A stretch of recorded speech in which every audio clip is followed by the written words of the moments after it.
اللہ فرماتا ہے کہ اے میرے بندے، تو اس لمحے کو یاد کر جب تیرا سب کچھ ٹوٹنے والا تھا، جب تجھے لگا کہ آگے اب کوئی راستہ نہیں ہے، جب تیرے دل نے کہا بس اب اور نہیں ہوتا۔ کیا تجھے یاد ہے اس لمحے میں آیا تھا جب تیرے دل میں بوجھ تھا، آنکھیں تیری نم تھیں اور زبان خاموش؟ اس وقت میں ہی تھا جو تیرے بہت قریب تھا۔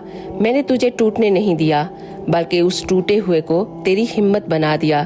تو گرا ضرور مگر بکھرا نہیں، کیونکہ میری رحمت تجھے اپنے ہاتھوں میں لے رہی تھی اور تجھے سمیٹ رہی تھی۔ تیرے ان آنسوں کو میں نے اس زمین پر گرنے نہیں دیا، اس سے پہلے ہی میری رحمت نے تجھے تھام لیا۔ جب تو نے کہا یا اللہ میں ہی کیوں، میں نے کہا اے میرے بندے میں جانتا ہوں اور میں تیرے لیے بہتر فیصلہ کروں گا۔ تم اپنے آپ کو اکیلا مت سمجھنا، ہمیشہ میں تیرے ساتھ ہی رہوں گا، ہر وقت اور ہر حال میں۔ جو تجھے چھوڑ گئے ہیں نا